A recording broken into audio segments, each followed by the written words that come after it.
Welcome to the Deep Dive, where we cut through the noise and deliver the essential insights you need to be truly well-informed. Today, we're diving into a topic many of you might feel you already know, thanks to a certain cultural phenomenon, the K-1 Fiancé visa. If you've ever found yourself binge-watching 90 Day Fiancé and its spin-offs, drawn in by the drama of international love and those looming deadlines, then you're in for an illuminating conversation. But have you ever paused to think, how much of what we witness on screen truly reflects the legal reality, and how much is, well, expertly crafted entertainment? That's a perfect way to set the stage for our deep dive today, because while 90 Day Fiancé certainly provides a, let's say, wonderfully dramatic and often entertaining look at cross-continental relationships, it often offers very little in terms of genuine educational value about the actual U.S. immigration system. It really doesn't. So our mission today is to peel back those layers of reality television. We want to expose the intricate, often challenging, but very real journey couples embark on when navigating the K-1 Fiancé visa process. We're here to give you a shortcut to being truly well-informed, highlighting the crucial distinctions between the show's narrative and real life, and offering essential insights into the complex legal framework behind these fascinating international relationships. You'll understand not just the what, but the why behind every critical step. Okay, let's unpack this then. The sheer popularity of 90 Day Fiancé is, it's absolutely undeniable. It's a mega hit, a true cultural touchstone, right? It's captured a global audience. The premise is simple, yet incredibly compelling. We watch Americans find love abroad, bring their fiancés to the U.S. on a K-1 visa, and then that infamous 90-day clock starts ticking, pushing them to marry or for the foreign partner to return home. It's high stakes, high drama, and endlessly watchable. But is that 90-day countdown really the defining feature of the entire immigration journey? Or is there, much more to it? You've definitely captured the core of the show's appeal. And yes, the basic premise is rooted in the K-1 Fiancé visa. It does allow a foreign fiancé of a U.S. citizen to enter the U.S. with the explicit purpose of getting married within 90 days, or they must depart. That part's true. However, and this is a really critical clarification, while the show provides a fascinating glimpse into the challenges of cross-cultural relationships, it's crucial to remember that it is, at its heart, a highly produced and edited piece of entertainment. It absolutely shouldn't be mistaken for real life. Despite its home on the Learning Channel, it truly offers very little in the way of actual educational value when it comes to the complex realities of the immigration system. You really have to remember that the show is primarily about the drama and emotional journey, not a factual guide to legal immigration. Right, so if the show takes liberties to keep us glued to our screens, what are some of the biggest ways it really twists or exaggerates the K-1 process for entertainment? It must make for some great TV, but it's probably not painting the most accurate picture, is it? You're absolutely right. The show makes choices for entertainment, and there are, I'd say, 5 key differences that fundamentally separate the on-screen drama from the real K-1 visa journey. First, let's talk about the timeline. This is a big one. The show consistently portrays couples scrambling, often desperately, to plan an entire wedding within those 90 days. Frequently cutting corners or making significant sacrifices. We see partners expressing cold feet just days before the wedding, like Guillermo's doubts 2 days before marrying Cara in season 9. Oh yeah, I remember that. Definitely adds tension. Exactly. It heightens that will they or won't they tension for the viewers. But this is largely a manufactured dramatic effect.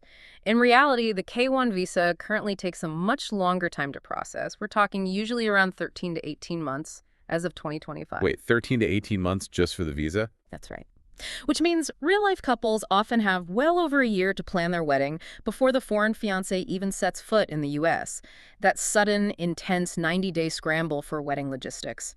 Mostly a television construct. Most couples have already navigated the bulk of their planning during that lengthy visa approval period.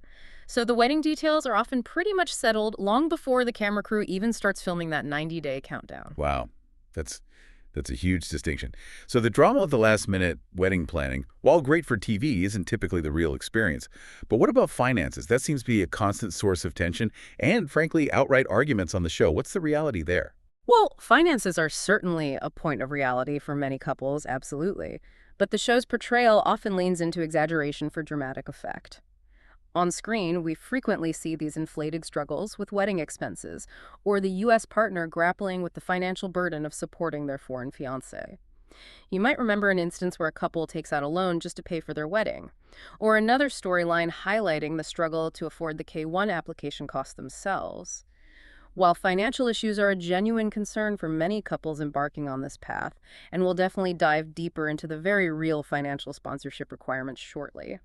The show sometimes, exaggerates them. It helps create more relatable or perhaps more shocking storylines. It's definitely part of that carefully curated narrative. And cultural differences, that's definitely a core appeal of the show, seeing how these vastly different backgrounds clash or sometimes connect. But is it always as dramatic as they make it seem? Generally, no, not typically.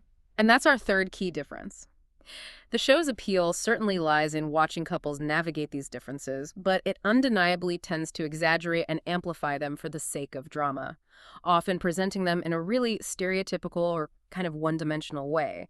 You'll see couples portrayed as having vastly different ideas about family, gender roles, or ways of communicating, often framed as these insurmountable obstacles. Yeah, sometimes it feels like they're set up to fail almost. Exactly. And while these differences do exist in cross-cultural relationships, of course they do, in reality, they're often much more nuanced and complex. And crucially, they can be navigated through open communication, mutual respect, and a genuine willingness to learn from each other.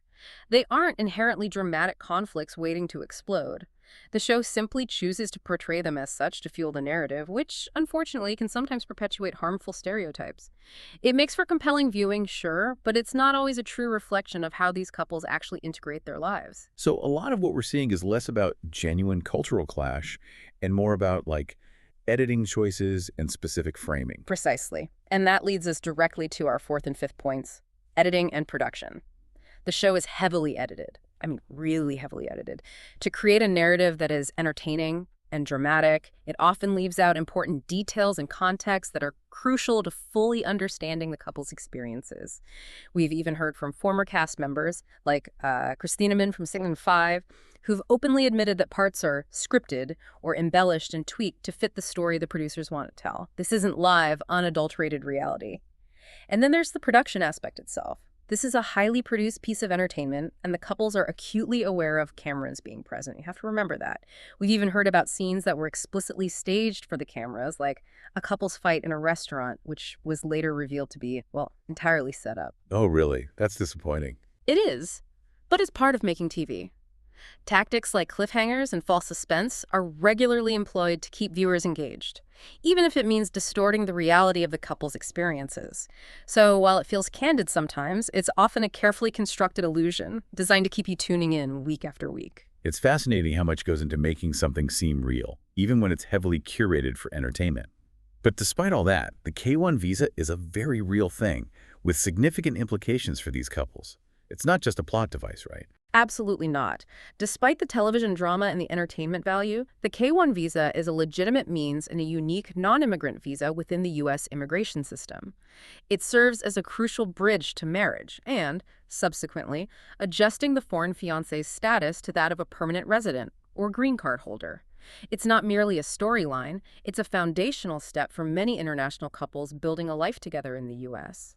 It's also worth noting that eligible children of K-1 visa applicants can receive K-2 visas, which allows families to move through this process together. So the core mechanism is entirely real, even if the on-screen presentation takes, let's say, creative liberties. Okay, so if you're out there, perhaps watching the show, but also genuinely considering this path for yourself or someone you know, what are the real facts? Let's get down to brass tacks. Let's clarify who can even initiate this complex process, who qualifies to be the U.S. sponsor. This is a fundamental point and one where the show doesn't always delve into the specifics clearly. The sponsor must be a U.S. citizen. This is absolutely non-negotiable for a K-1 visa. Green card holders, or lawful permanent residents as they're officially known, cannot sponsor a K-1 fiancé visa. So only citizens. What can green card holders do then? A green card holder can only petition for a spouse if they are already married. In that case, they would pursue a CR1 spousal visa, which is a completely different pathway with different requirements and timelines. So the first requirement is crystal clear: U.S. citizenship for the petitioner. Beyond that, both the U.S. citizen and the foreign fiancé must be legally free to marry one another. This seems obvious, but it's key. It means that all previous marriages for either party must be legally terminated. You'll need to provide clear evidence of this, things like divorce decrees, annulment papers, or death certificates.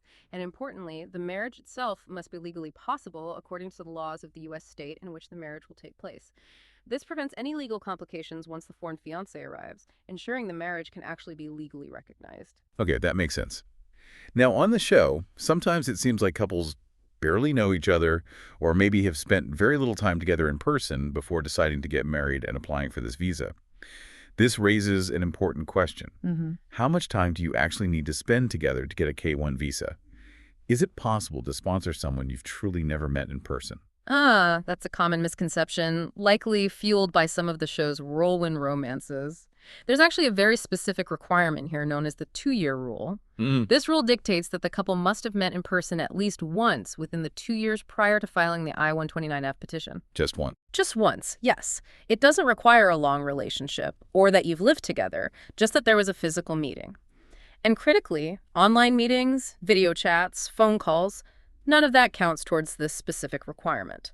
While digital communication is incredibly valuable for proving the genuineness of a relationship later on, it cannot substitute for that initial in-person meeting. To prove this meeting occurred, you'll need evidence, solid proof. This could include photos of you together, ideally with dates, flight itineraries, or boarding passes showing travel, hotel reservations from a trip together, or stamped pages in your passport showing entry and exit from the country where you met. This helps immigration officials verify that the physical meeting actually took place within that time frame. Now, there are very rare exceptions where a waiver for this rule might be granted.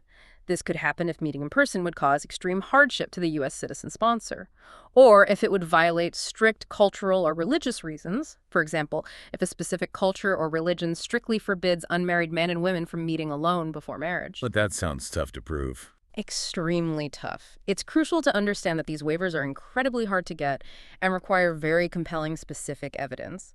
They are definitely not a casual bypass of the rule. Interestingly, we can look at Robert and Annie from 90 Day Fiancé as an example here. They reportedly met for just 8 hours during a cruise ship stopover. Only 8 hours. Wow. Yep, just 8 hours. Yet they successfully obtained their K-1 visa and are, by all accounts, still happily married. This illustrates that while the met-in-person rule exists, the duration of that meeting isn't prescribed, only that it occurred. So a brief, genuine encounter can indeed satisfy the requirement. Okay, now let's tackle a big one. This causes so much drama on the show, and it often sparks a lot of fear for viewers. The idea that the U.S. sponsor is responsible for life for their foreign partner. We've seen cast members like Kalani, during discussions of divorce with Asuelu, and Tiffany asking her estranged father to help sponsor Ronald. Both were hit with this responsible for life clause, and the shock it caused was palpable. So what does this actually mean? How long does that responsibility truly last? Is it really for life? This is perhaps one of the most significant areas of misunderstanding, and honestly, it's a crucial component of the K-1 visa process and the subsequent green card application. The U.S. citizen sponsor does take on a very significant financial responsibility. That part is true. The core of this is tied to the public charge rule.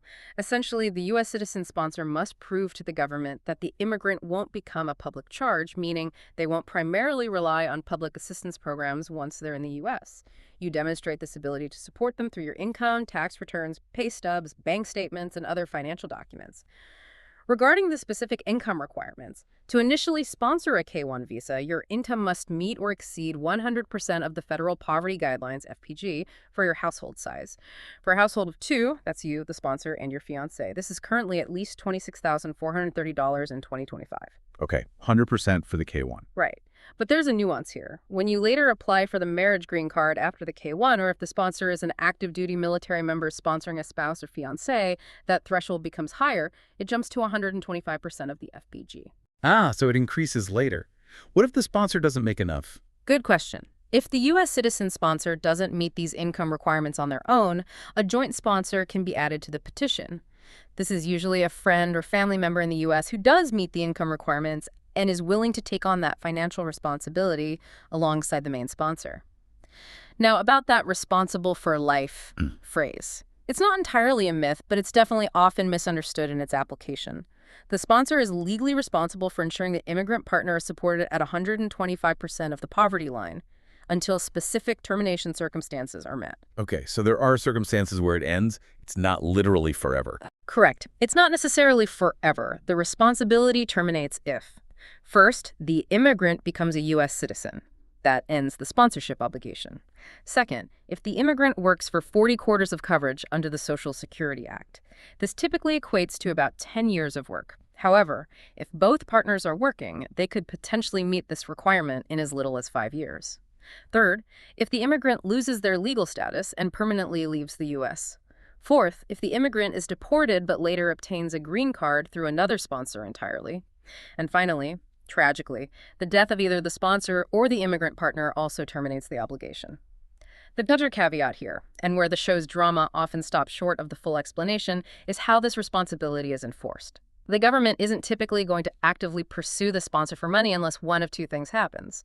Either the immigrant sues the sponsor for financial support, which is actually quite rare, or, more commonly, if the immigrant tries to receive certain means-tested public benefits. So if they apply for welfare, for example. Exactly. In that case, the agency providing the benefit could seek reimbursement from the sponsor.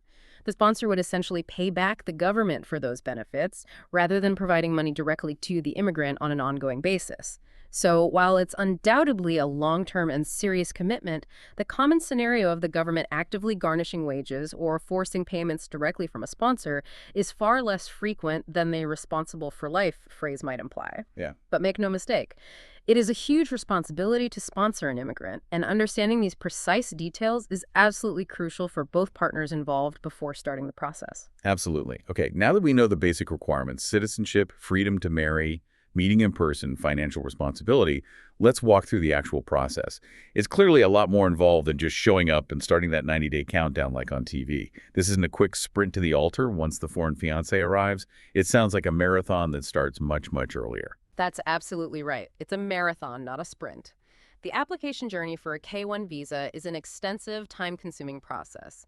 It involves multiple government agencies, specifically USCIS, U.S. Citizenship and Immigration Services, the National Visa Center, NVC, and the Department of State via the embassy or consulate abroad. And often, for the best outcome, it involves an immigration attorney. It unfolds in a series of distinct steps, and missing one can cause major delays. Step 1, file Form I-129F petition. The U.S. citizen kicks everything off by filing Form I-129F, the petition for alien fiancé, with USCIS. This form is the foundation, basically establishing the relationship and the intent to marry. You'll need a robust set of supporting documents right from the start. This includes proof of your U.S. citizenship, like a copy of your passport, naturalization certificate, or birth certificate. Both partners must submit signed statements confirming their intent to marry within 90 days of the foreign fiancé's arrival, and crucially, their intention to file for adjustment of status to get a green card afterwards. You also need strong evidence of a genuine relationship. Think photos together over time, communication records, emails, chats, and proof of that essential in-person meeting within the last 2 years. Plus, passport-style photos of both of you, any legal name change documents if applicable, and proof of termination of any previous marriages, those divorce decrees or death certificates we mentioned. And in this digital era, the evidence of your relationship can be quite modern. Think about screenshots of social media interactions, tag posts, public displays of affection online, maybe detailed chat histories showing your ongoing connection. So things like WhatsApp logs. Exactly. Organized digital communication logs from apps like WhatsApp or Messenger can be very valuable. Even shared digital experiences, like maybe you play online games together, share subscriptions, or worked on collaborative projects online, can help strengthen your case by showing a truly integrated life. After filing, USCIS typically sends a receipt notice within about 30 days. They might also issue a request for evidence, an RFE, if they need more information or clarification. Once approved, you'll receive an approval notice, which is a major milestone. Step 2. National Visa Center, NVC processing.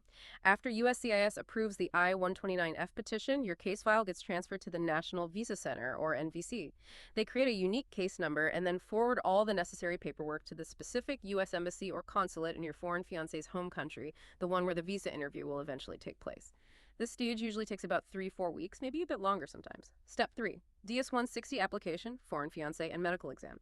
Now the focus shifts to the foreign fiancé. They must complete the online DS-160 form, which is the online non-immigrant visa application. It's incredibly important to print the confirmation page once this form is submitted online, as you'll definitely need it later. Simultaneously, they'll start gathering their required documents. 2 recent passport-style photos, their birth certificate, a valid unexpired passport, and police clearance certificates from all countries where they've resided for more than 6 months since turning 16. A sealed medical exam form is also crucial. This has to be obtained from a specific State Department authorized physician in their country. While vaccinations are encouraged at this stage, they aren't technically required for the K-1 visa issuance itself, but just know they will be required later for the adjustment of status to a green card. So it's often easier to get them done now. And the U.S. sponsor provides something here, too. Yes. The U.S. citizen sponsor provides Form I-134, another affidavit of support, though less rigorous than the later I-864, along with copies of their most recent federal tax returns. Step 4. Visa interview at embassy consulate. The foreign fiancé will receive a notice from the U.S. embassy or consulate scheduling their visa interview. This notice will include the date, time, location, and a final list of documents they need to bring. They attend this interview importantly. The U.S. citizen sponsor is not required to be present, though sometimes they can attend if the consulate allows. It's not standard. The interviewing consular officer usually makes a decision on the visa application the same day or shortly after the interview, although they might request additional evidence if they have lingering questions. Step 5. Visa issuance and entry to the U.S. If the interview goes well and the visa is approved, the fiancé receives a K-1 visa stamp in their passport. And, crucially, they'll also be given a sealed packet of documents. I cannot stress this enough. The applicant must not open this packet. Only a U.S. Customs and Border Protection CBP official at the U.S. port of entry is authorized to open it. Okay, do not open the packet. Got it. Definitely. The K-1 visa itself is a single entry visa, typically valid for 6 months, allowing travel to the U.S. within that window. However, even with a valid visa, admission at the port of entry is still ultimately at the discretion of the CBP officers. They do the final check. Step 6. Marriage and adjustment of status. AOS. This is where that famous 90-day clock finally starts ticking. Upon arrival in the U.S., the couple must get legally married within 90 days. Failure to do so requires the K-1 visa holder to leave the U.S., otherwise they fall out of status and risk serious immigration consequences. After the marriage, the now foreign spouse files Form I-485, the application to register permanent residence or adjust status with USCIS. This is the application for the green card. Form I-864, the more binding affidavit of support, is submitted at this stage, solidifying the sponsor's long-term financial commitment. This step completes the pathway from fiancé to permanent resident. Wow, okay. That is a lot of steps and a lot of paperwork. It really brings up the practical side of things. How much does this entire process actually cost? The show rarely delves into the financial realities beyond, maybe the wedding dress or venue expenses, but it sounds like there are significant government fees involved just to get the visa itself. You're right. The costs can definitely add up, and it's absolutely essential to have a clear picture beyond just the wedding budget. The current total cost for the K-1 fiancé visa process, just looking at the primary government filing fees, is approximately $940 as of 2025. Let's break this down so you see where that money goes. First, there's the Form I-129F filing fee paid to USCIS by the U.S. sponsor. That's currently $675. USCIS does offer a small incentive here. If you file Form I-129F online, you can receive a $50 discount, bringing that particular fee down slightly to $625. Okay, $675, maybe $625 online. What else? Then, the medical examination for the foreign fiancé conducted abroad by an approved physician. This typically costs around $200. But this can vary quite a bit depending on the country, the specific provider, and any necessary vaccinations the applicant might need for the later green card processing. Finally, there's the DS-160 visa application fee paid to the Department of State. This is $265. This fee is required for each K visa applicant, meaning if there are eligible children applying for K-2 visas alongside the main applicant, they would each incur this $265 fee as well. So $940 in government fees minimum, potentially more with kids. But that's not everything, is it? No, definitely not. These figures, the $940, do not reflect a number of additional, often significant costs that couples need to budget for. These can include charges for translating any non-English documents into English, photocopying fees, costs associated with obtaining required documents like birth certificates or police certificates from various authorities, and crucially, the travel expenses for the foreign fiancé to get to the U.S. Embassy or consulate for their interview. Depending on where they live in their home country versus where the consulate is, this could involve flights, trains, accommodation. It can be a substantial expense. These associated costs can vary wildly depending on the country of origin and the specific circumstances of the case, so you really need to budget for more than just the government fees. The entire process requires diligent financial planning, well beyond just the wedding itself. Right. Okay, let's talk timelines again. The 90-day clock on TV is so intense, it creates so much urgency. But you mentioned the visa process itself takes months, even over a year. We've seen cast members like Michael and Angela, or Natalie with Mike and John with Rachel, face these agonizing delays. Viewers are often left speculating about what's really happening behind the scenes. What's the actual situation with these processing times? This is perhaps the biggest discrepancy between the show and reality, and honestly, it's a source of immense stress and heartache for real-life couples. Processing times can be quite lengthy, and they vary widely, which unfortunately leads to more time apart for couples, often unexpectedly. That immediate 90-day countdown only starts once the foreign fiancé is in the U.S. The journey to get there is the real marathon, not a sprint. Currently, the total K-1 visa process, looking from the initial filing of the I-129F to the actual visa issuance, takes an average of 8 to 11 months. That's according to data tracked by Boundless's partner, Track My Visa Now, which tries to reflect real-time trends. Now, USCIS's own published quarterly reports show an average processing time of about 6.4 months for the I-129F petition specifically. Sounds a bit faster. It does, but it's an average. And it's crucial to understand this can be much longer due to significant backlogs at specific USCIS service centers. Let's break that average down a bit. The I-129F processing by USCIS is the first and often longest hurdle. While the official USCIS average might be around 6.4 months, the 8-11-month estimate from Track My Visa Now might be more reflective of many people's experiences right now. The variability is stark depending on which service center processes your case. For instance, the California Service Center might be processing them in around 8 months, but the Vermont Service Center has reported average times as long as 37.5 months in the recent past. Wow, over 3 years. Potentially, yes. This dramatic difference is almost entirely due to fluctuating backlogs and staffing levels at each center. It's not usually about the specifics of your case, but where it lands in the system. And remember, there is absolutely no premium processing available for K-1 visas. You cannot pay extra to speed up this initial USCIS stage. Okay, so after USCIS finally approves it, the case moves to the National Visa Center NVC processing. This stage is typically much shorter, usually taking around 3-4 weeks according to Boundless, maybe 4-6 weeks according to Visa Nation, just to get the paperwork sorted and forwarded to the embassy. Then comes embassy processing in the interview stage abroad. This timing varies a lot by country and the specific embassy's workload. Generally, it takes about 1 month, Boundless estimate, to maybe 1-3 months, Visa Nation estimate, after the NVC forwards the case for the interview to be scheduled and conducted, and the visa issued if approved. Once the K-1 visa is finally issued and stamped in the passport, the foreign fiancé has 6 months to travel to the U.S. And don't forget, after the marriage in the U.S., the adjustment of status, AOS timeline, the process to get the actual green card, takes an additional 8.7 months on average currently. So realistically, you're looking at well over a year, potentially 2, or in some unfortunate backlog situations, even 3 years, from the very start of filing the petition until permanent residency is achieved. It's also really important to understand that the factors causing these significant delays are often systemic and not necessarily personal to the applicants. Like with Michael and Angela you mentioned. Exactly. Michael and Angela from the show faced significant spousal visa delays, partly because Nigeria, Michael's country, was affected by a U.S. travel ban implemented in 2020. That wasn't about them specifically, but a national policy. Also, global processing backlogs, which were severely exacerbated by the COVID-19 pandemic, have contributed significantly across the board. Embassies closed, staff were reduced, and they're still catching up. This is why it's often not helpful to assume that cast members' visa delays are due to something suspicious in their past. Often, it's due to these broader systemic issues or country-specific challenges. That puts things in perspective.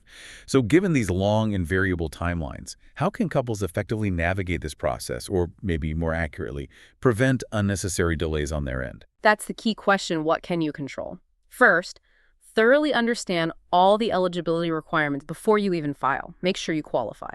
Second, prepare all necessary supporting documents meticulously beforehand. Gather everything, make copies, translate if needed. Ensure everything is complete and accurate. Sloppy applications are delay magnets. Finally, and this is highly recommended, consider working with an experienced K-1 visa immigration attorney from the very beginning to the very end. Their expertise can help navigate the complexities, anticipate potential issues, and catch errors before they become major delays. They know the system. That sounds like solid advice. So after all that waiting, planning, and jumping through hoops, what are the actual consequences if a couple doesn't get married within those 90 days once the foreign fiancé is finally in the U.S.? It's such a strict deadline, it feels like there must be serious repercussions for missing it. You're right. This 90-day deadline is one of the strictest and most non-negotiable aspects of the entire K-1 visa process. If the marriage does not occur legally within that 90-day period, the K-1 visa holder must leave the United States, period. There are no extensions available for the K-1 visa itself. There are no alternative pathways to remain legally in the country on that K-1 visa after the 90-day deadline if the marriage hasn't happened. Failing to depart voluntarily could result in the person accruing unlawful presence, eventually leading to deportation, and it would almost certainly negatively impact any future attempts to obtain U.S. immigration benefits. It makes it much, much harder to return legally later. So it is absolutely critical to adhere to this timeline. Now, it's important to clarify one point here. Simply deciding not to get married, if the initial intention when applying for the visa was genuine, is not considered marriage fraud. Oh, okay. So if things just don't work out. Exactly. Marriage fraud involves entering into the process with no genuine intent to marry from the outset solely to get an immigration benefit. If the relationship genuinely sours during the 90 days and the couple decides not to marry, there are no immediate negative repercussions like fraud charges. The only consequence is the legal requirement for the foreign fiancé to depart the U.S. before the 90 days expire. Okay, that distinction is important. This naturally leads to the topic of red flags. The show loves to highlight these for dramatic effect. Huge age gaps, vastly different cultures, maybe meeting only once briefly, making us, the viewers, wonder if the relationship is even real or if someone is being used. But in the real immigration process, what are officials actually looking for to ensure a relationship is genuine? And what truly constitutes a red flag that could lead to increased scrutiny or questioning? That's an excellent point, because immigration officers at USCIS and consular officers at the embassies do scrutinize applications very carefully. Their job is to prevent sham marriages and ensure the relationship is bona fide, meaning entered into in good faith for love, not just for a green card. While no single red flag is necessarily insurmountable or an automatic denial, applicants should definitely be prepared for extra scrutiny if certain factors are present in their relationship. One common area officials look at is significant cultural differences.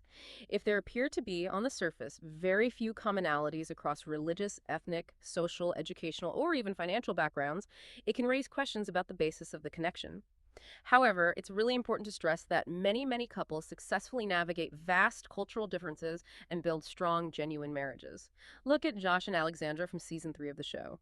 They had significant religious differences, but Alexandra converted to Mormonism. That demonstrated a deep commitment beyond superficial concerns, ultimately helping to prove their genuine intent to build a life together despite those initial disparities. So it's about showing that commitment overcomes the difference. Exactly. It's about context and the depth of the relationship shown.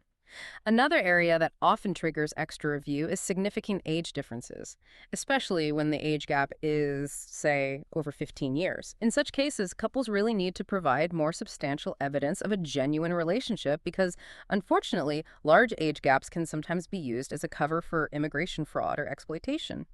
We saw this dynamic with David, who was 48, and Annie, who was 24, back in season 5. David demonstrated his commitment by actually moving to Thailand and living there for a prolonged period before applying for the K-1 visa. That action helped prove the seriousness and genuine nature of their relationship, despite the age gap. Finally, a short timeline or very brief length of relationship before getting engaged and filing can also be a red flag. While matters of the heart can certainly move quickly, and everyone knows whirlwind romances happen, a very fast courtship can warrant additional review just to ensure it's not impulsive or driven by immigration motives. Justin and Evelyn, another 90-day fiancé couple, reportedly fell in love in just 7 days at a rugby tournament in Colombia. 7 days. Wow. I know, sounds like the show. But despite this incredibly rapid romance, they were apparently able to provide enough proof of their genuine connection and shared plans to get their K-1 visa approved. And according to recent sources, they are still happily married. So this shows that while a rapid timeline might trigger questions, it's not an automatic disqualifier if the love is authentic and, crucially, well documented. Right, it keeps coming back to the proof. So it's not just about saying you're in love, but having concrete evidence to back it up. What kind of proof do you actually need to demonstrate that bona fide relationship to these officials? What makes for a strong, convincing case? Exactly. It is absolutely crucial to demonstrate that the relationship is bona fide, that it is in good faith, and not solely entered into for immigration benefits. This isn't just a subjective feeling you convey in an interview. It requires substantial, tangible evidence that can stand up to official scrutiny. This evidence can include a wide array of documents and personal attestations, and the more you have, generally the better.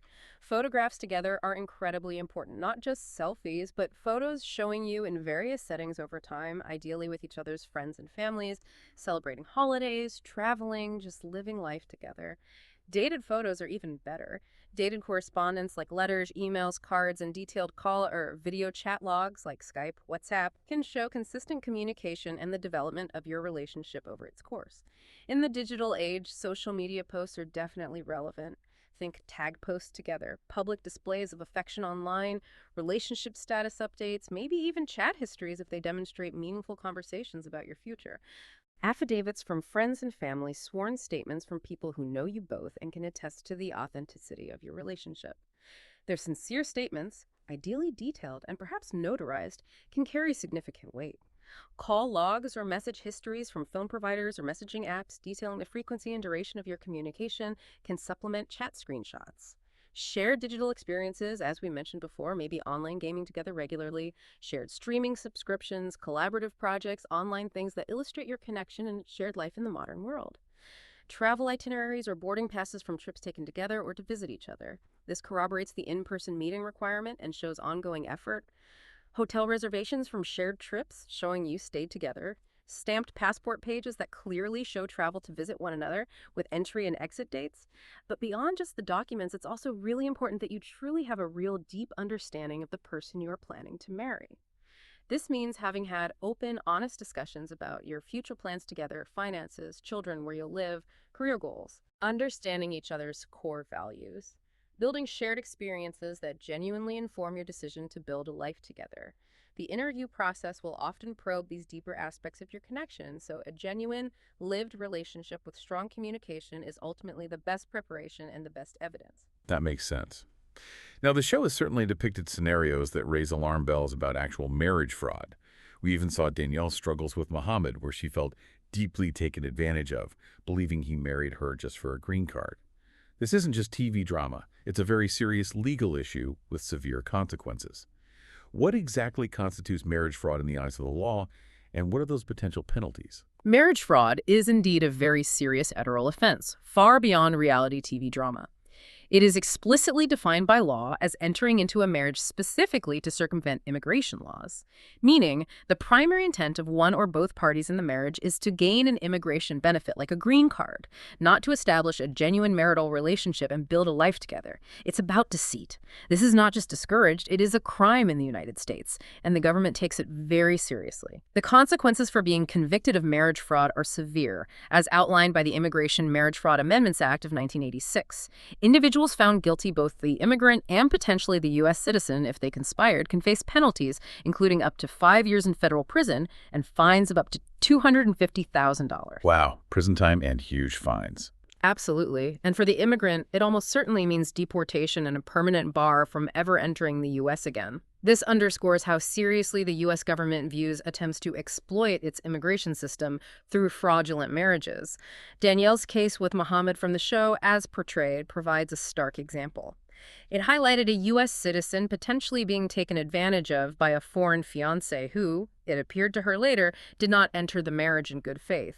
Now, Mohammed, in that particular storyline, seemed to fulfill the basic legal requirements like getting married within the 90 days, which initially helped him avoid immediate accusations of marriage fraud from an immigration standpoint. However, his intentions became highly suspect shortly after the marriage, according to Danielle's perspective on the show. The key takeaway from Danielle's unfortunate experience, as depicted, is that she apparently did not seek the advice of an immigration attorney until it was already too late, after she was married and having serious doubts. So the timing of getting legal advice is crucial. Absolutely critical. Seeking legal assistance after the marriage, when you already have deep concerns about your spouse's original intent, is often too late for certain forms of resolution, like getting an annulment based on fraud, which has strict time limits and proof requirements. The legal act of marriage has already occurred. This really reinforces how vital early intervention and sound legal counsel can be, potentially helping a U.S. citizen spot red flags before the marriage, or at least understand their options and the potential consequences fully. Okay. Given all this complexity, the long timelines, the detailed requirements, the potential for misunderstandings, the serious legal consequences of errors or fraud, it really sounds like having expert guidance is not just helpful, but perhaps essential for many people. What's the invaluable role of an immigration attorney in navigating the K-1 visa process specifically? You're absolutely right. The role of an experienced immigration attorney can be invaluable, truly, given the sheer complexity of U.S. immigration laws, which are constantly changing, and the significant potential consequences of mistakes or misunderstandings. Involving an experienced attorney early in the K-1 visa process is exceptionally wise, especially when you consider the risks and potential allegations of marriage fraud. An attorney can be beneficial in multiple ways throughout the journey. They can help you navigate the often bewildering intricacies of the extensive application process, ensuring that every form is correctly filled out, all necessary evidence is included, and all legal requirements are properly met. This diligence helps to ensure compliance and can significantly reduce the chances of frustrating delays, requests for evidence, RFEs, or even an outright denial based on a technicality. They can provide critical guidance on avoiding pitfalls, such as inadvertently triggering red flags or facing unfounded allegations of marriage fraud, by meticulously preparing and presenting your case in the strongest possible light. For the U.S. citizen sponsor, specifically, an attorney can help them understand the long-term financial and legal responsibilities involved in signing that affidavit of support. They can guide them through any potential red flags or issues they foresee based on the specifics of the relationship or background checks. And for the foreign spouse, an immigration attorney can be a huge asset too. They can help them understand the requirements from their end, gather the correct documents from their country, and prepare them thoroughly for the potentially intimidating consular interview process. Essentially, an attorney serves as your expert guide, your advocate, and your quality control through this significant legal and personal journey. They help couples build the strongest possible case and make informed decisions, aiming to protect both parties' interests throughout the process. That makes a lot of sense. What's fascinating here, too, is how the world of immigration policy is constantly moving. It's not static. Even just the last year or so, we've apparently seen some specific shifts that could impact K-1 applicants right now. What are these recent policy developments that people applying should be aware of? Indeed, the immigration landscape is incredibly dynamic, you're right. And there have been two notable recent developments that K-1 applicants should definitely be aware of as we head into 2025. First, regarding new Form I-129F requirements, USCIS released a new edition of Form I-129F earlier this year, and it comes with stricter formatting and filing requirements. As of May 1st, 2025, USCIS announced that only this new edition of the form will be accepted. Older versions will be rejected. So you have to use the newest version, no exceptions. Correct. This isn't just a minor cosmetic update. USCIS stated it's part of a broader initiative aimed at improving digital processing efficiency and reducing common application errors that cause delays. So, ensuring you're using the absolute most current form and adhering to its precise instructions is more critical than ever to avoid rejection right at the start. Second, there have been some interesting changes related to marriage fraud enforcement messaging. ICD, which is U.S. Immigration and Customs Enforcement, updated and then subsequently archived its long-standing public awareness campaign materials on marriage fraud in March 2025. Archived. What does that mean exactly? Well, the content is still accessible online, but it's now explicitly labeled as archived and, importantly, not reflective of current practice. The timing of this is notable. The materials were apparently refreshed shortly after the 2024 election results were clear and then archived just a few months later. This may signal renewed scrutiny of merit-based immigration as planned, or perhaps it reflects shifting enforcement priorities or messaging strategies under the current administration. It doesn't necessarily mean marriage fraud isn't taken seriously anymore, but it might indicate a different approach to how it's publicly addressed or how enforcement resources are being allocated behind the scenes. It's something observers are watching. Interesting. Okay, if we connect this to the bigger picture, Yeah. looking ahead further into 2025, there's always a lot of speculation about potential policy shifts, especially if there's a change in administration or even just evolving priorities within the current one. We've certainly seen how political climates can drastically alter the immigration landscape in the past. What could this mean for K-1 and even CR-1 spousal visa applicants, based on expert forecasts or past trends? It's absolutely essential for couples planning their immigration journey now or in the near future to be prepared for potential changes. We need to draw from past trends and expert forecasts while understanding clearly that these are possibilities and not set-in-stone guarantees. We're reporting on predictions here, not taking a stance. The general expectation among many immigration experts is that couples planning to apply for a marriage-based visa in 2025 should probably be prepared for the possibility of increased delays and more intense scrutiny, potentially similar to levels experienced during the previous Trump administration. This expectation is rooted in historical policy trends from that era, which often prioritized concepts like extreme vetting and focusing on American workers, potentially over family reunification streams. Let's carefully outline some of the potential impacts, again, keeping in mind these are forecasts based on past actions and stated intentions. First, there's the possible reintroduction of extreme vetting policies. This was a hallmark of the previous administration and, if brought back, would likely cause significant slowdowns across many visa categories, including K-1s. It would likely involve more intensive background checks and much more extensive documentation requirements. Specifically, you could see things like highly detailed reviews of personal, financial, and travel histories going back many years, a likely increase in the number of requests for evidence, RFEs, issued, and consequently even longer processing times than we see now. Some proposals under previous extreme vetting discussions even included systematic social media review for applicants, requests for up to 15 years of personal, employment, and travel history, and even controversial proposals for ideological testing for applicants. Wow, 15 years of history. That's intense. Very intense and administratively burdensome, which contributes to delays. Second, a renewed America First policy approach could lead to resource diversion. This could mean prioritizing immigration enforcement or perhaps employment-based immigration categories over family reunification visas like the K-1. If resources, staff funding, are diverted away from processing family-based applications, it could inevitably lead to longer wait times for K-1 and CR-1 applicants simply due to fewer resources being allocated to handle their cases. Third, we could potentially see the public charge rule reinstated in its stricter 2019 form. This rule, which significantly expanded the criteria for determining if an immigrant might become a financial burden on the U.S., was formally repealed by the Biden administration in 2021. However, a new administration might seek to reinstate this strict financial proof rule. If it returns in that form, low-income sponsor families will likely struggle much more to qualify, and applicants with any history of having received certain public benefits in the past could face significant hurdles. Fourth, related to that, there's the potential for stricter financial self-sufficiency requirements, possibly through the reinstatement of a form like the old Form I-944, Declaration of Self-Sufficiency. If that form or something similar were brought back, applicants would need to provide incredibly extensive proof of their financial independence. This could include proof of income well above 125% of the federal poverty level, detailed documentation of all assets and liabilities, potentially credit scores, and even proof of private health insurance. Joint sponsors, if used, would also likely face much more intense scrutiny under such a rule. Fifth, we might see mandatory interviews universally reinstated for most adjustment of status applicants, those applying for green cards inside the U.S., like K-1s after marriage.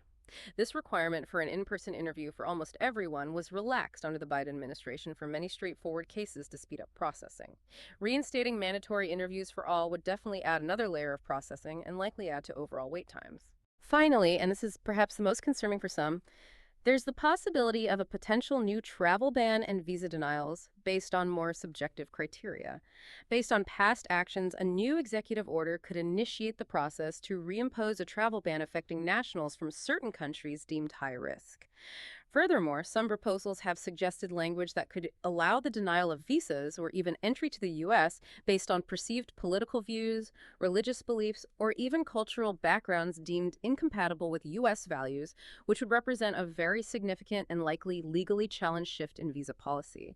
Some enforcement proposals have even floated the idea that Homeland Security could potentially remove foreign nationals, even if they are lawfully present in the U.S., like on a visa, if they are from designated high-risk countries, unless it interferes with ongoing serious criminal or national security investigations. So while these are potential future scenarios based on past rhetoric and actions, couples navigating the system need to be aware that these kinds of policy shifts are being discussed and could impact their journey. That is a lot to consider. And it certainly points to a potentially more challenging and uncertain future for applicants, depending on how things play out politically. So what does this all mean practically for couples who are navigating this journey right now or planning to start it in the near future? With policies potentially shifting and uncertainty on the horizon, what concrete, practical steps can couples take right now to prepare and maybe increase their chances of success amidst this uncertainty? Preparation is absolutely key, you're right, especially when policies might shift or become more stringent. Couples need to be proactive, diligent, and meticulous to give themselves the best possible chance. First and foremost, my advice would be apply early if you're eligible and ready. Don't wait if your relationship is solid and you meet the criteria. Applying as soon as possible gives you a head start, potentially getting your application processed under current rules before any new, more restrictive policies might take effect. Get organized now. Gather all your documents early. Don't procrastinate. The sooner your application is officially filed and in the system, the better your position generally is if changes happen later. Second, focus intensely on preparing a strong, thorough, and approvable application. This means going above and beyond the bare minimum requirements. For financial evidence, ensure the U.S. petitioner meets, or ideally, significantly exceeds the income requirements. If possible, work with a tax professional to legally maximize your adjusted gross income on tax returns, and perhaps minimize deductions in the year you apply to demonstrate stronger financial standing. If using a joint sponsor, make sure their finances are rock solid too. For proof of a genuine relationship, provide comprehensive, consistent, and compelling evidence. Don't hold back. Include plenty of photos over time, detailed travel records, extensive communication logs, texts, emails, call histories showing depth. Any joint financial documents if you have them, like bank accounts, leases, even shared bills, and strong affidavits from friends and family who truly know your relationship well. The goal is to front-load your application with such strong evidence that it leaves no room for doubt and reduces the likelihood of getting a professor fi. Request for evidence, RFE, because RFEs cause significant delays. And crucially, double-check, triple-check everything. Ensure all forms are filled out completely and accurately. Make sure all documents are properly translated if needed and that all signatures are in the right place. Avoid common simple errors that can lead to rejection or prolonged processing times. Meticulousness matters. Third, if you already have an application in process and any interviews are pending, either the consular interview abroad or the adjustment interview in the U.S., try to schedule them ASAP. Getting interviews scheduled and completed sooner rather than later can help you avoid potential delays or new requirements that might arise from future policy changes or backlogs. Be proactive in following up. Finally, and I really can't stress this enough given the current climate and complexity, get professional guidance. Immigration law is incredibly complex and, as we've just discussed, constantly changing. Working with an experienced, reputable immigration attorney is not just an advantage. For many, it can be a necessity, especially in uncertain times. An attorney can guide you through the complex application requirements specific to your situation, help you anticipate and proactively address potential challenges based on their expertise and knowledge of current trends, advocate strongly for your case if issues or delays arise, and crucially, help you thoroughly prepare for any mandatory interviews. Their knowledge of the nuanced legal landscape and evolving policies is an invaluable asset in successfully navigating this high-stakes journey. Wow. Okay, this has been an incredibly insightful deep dive, truly. We started by looking at 90 Day Fiancé as this, captivating cultural phenomenon focused on its drama and that ticking 90-day clock. But we've moved so far beyond just the entertainment value. We've really gotten into the intricate, demanding, sometimes frustrating reality of the K-1 Fiancé visa process. It truly highlights this fascinating blend of deeply personal relationships, love, commitment, family with these really stringent, complex legal processes. It's where love and law intersect in really profound ways. It truly does. And I think the biggest takeaway here, if there's one thing listeners should remember, is that the K-1 visa process is far, far more than just a simple 90-day race to the altar. It's a rigorous, lengthy legal journey that demands genuine intent from both partners, meticulous preparation, attention to detail, and as we've seen with the timelines, often immense patience and resilience. While the show, for all its entertainment value, does absolutely underscore that very human desire for connection across borders, it also, perhaps inadvertently, reveals just how complex and challenging it can be to make that happen legally. It takes careful navigation of a highly regulated, often slow-moving system to make that dream of a life together a reality within the U.S. immigration framework. You're not just proving your love to each other. In a way, you're proving it to an entire legal system. So what does this all mean for you, the listener, thinking about this? The K-1 visa isn't just a 90-day countdown to a wedding. It's a profound legal and emotional journey. It asks you to prove that your relationship, your love, can withstand not only cultural differences and financial responsibilities, but also the bureaucratic hurdles and the ever-shifting landscape of immigration policy. It truly tests if you're ready to build a life together, not just create a dramatic storyline for yourselves. That's a powerful thought to end on, absolutely. We really hope these insights empower you, whether it's just for your own knowledge or perhaps to share with anyone you know who might be embarking on this very significant path. And remember, for the most accurate and up-to-date information specific to your situation, always seek out official government resources like the USCIS website, or better yet, consult with a qualified, experienced immigration attorney. Thank you so much for joining us on this deep dive. We'll see you next time.